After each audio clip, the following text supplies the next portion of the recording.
Welcome, today in front of me CUBOT R19, and I'll show you how loud is the speaker in this device.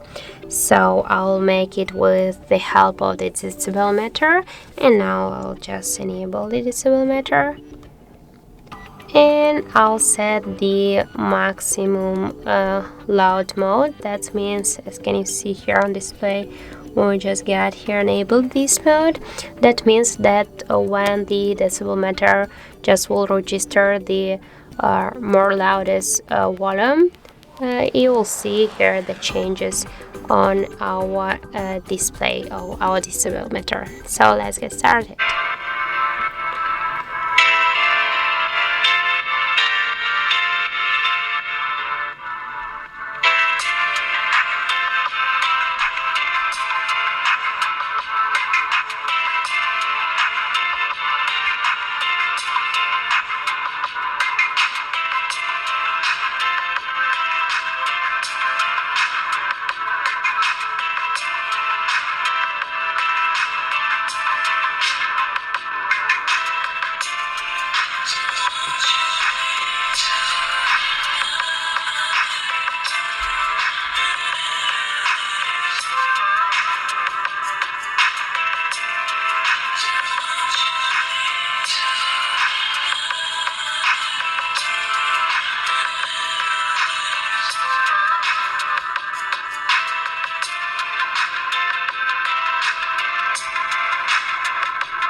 So as can you see, our CUBOT R19 series just reached the 108.4 decibels.